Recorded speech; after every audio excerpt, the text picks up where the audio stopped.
first grade teacher impacted me in a positive way. Ms. Montero demonstrated enthusiasm and respect, both from the article was teacher professionalism. I believe that Ms. Montero demonstrated enthusiasm because she would make reading time really fun. She would allow us to bring our stuffed animals to class. This ties back to the article was teacher professionalism, page 21. It states, I am enthusiastic about the subject I teach. Although she teach multiple subjects because it was elementary, she did make it really special, and she did show that reading time was one of her favorites. She was also respectful. Again, in the article was teacher professionalism, page 21, it states, I respect individual students and their families. I believe that she demonstrated this because she would make sure everyone respected my classmates' allergies and other parents were aware of it. I think it's essential to show professionalism as a teacher by making wise decisions and determining classroom climate. Both stated in the article was teacher professionalism, page 20. I think because according to what is teacher professionalism, again in page 20, it's important to remember that our students have consequences. I believe this is really important to take in mind because students view us as role models. Therefore, it's important to illustrate a good example of making wise decisions from the article. The article is also mentioned determining classroom climate. I think this is also very important because what is teacher professionalism, page 20, it also says, I can be a tool of torture or an instrument of inspiration.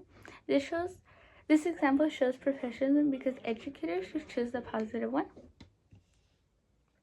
Rita Pearson serves as an example of building trusting relationships from the EDA. She demonstrates this when she states that she added a +2 instead of a -8 on a student's assignment along with a smiley face. This statement of hers from the video, Every Kid Needs a Champion, correlates with an example of building trusting relationship from the EDA because it states uses positive reinforcement with students. This is because she celebrated his low score. Another disposition that Pearson demonstrates is foster growth mindset, again from the EDA.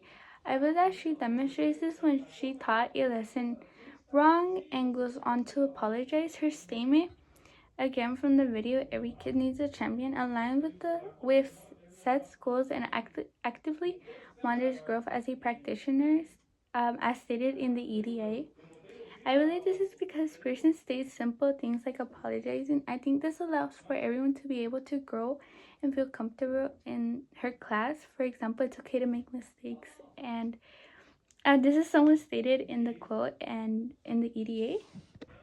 One key right would be employment legalities. A second would be academic freedom from the article Rights and Responsibilities of Teachers. The first key right would support by having a secure job as stated in Rights and Responsibilities of Teachers. It will help you feel motivated to teach.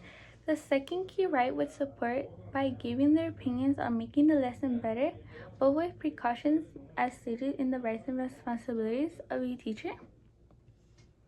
According to Rights and Responsibilities of a Teacher, a responsibility that would be held to their students is avoiding religious conversations because a student may feel confused. I think a good learning environment, as mentioned in the question, should not leave a student confused.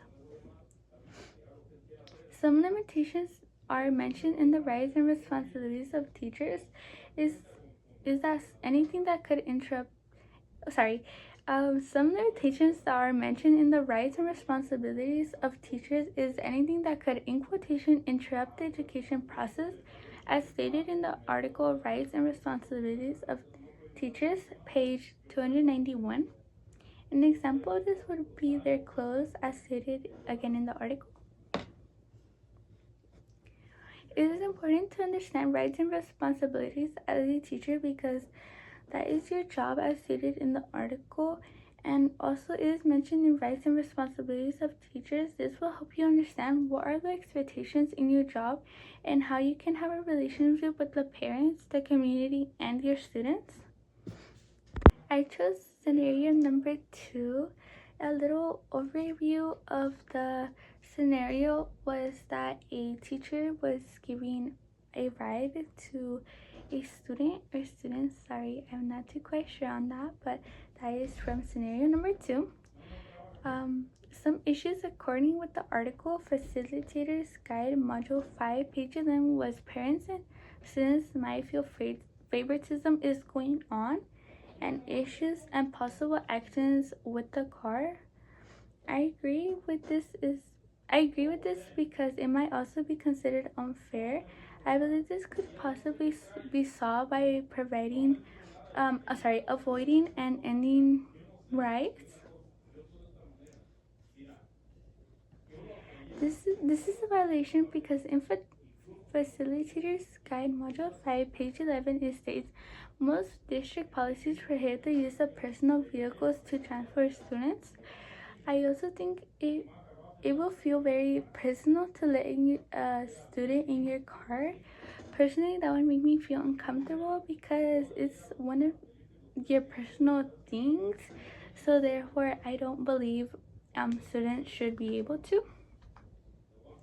According to Facilitator Guides Module 5, page 12, it states students feel obligated.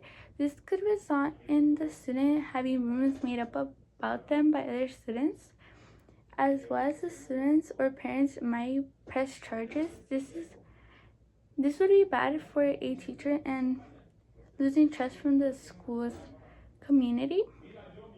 These are negative consequences as the question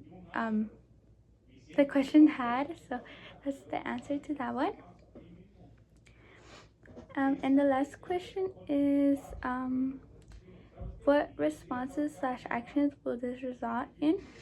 So kind of with this example, I think that a positive outcome would be avoiding this altogether, because this would avoid questions like what if. Yeah, so thank you so much for listening.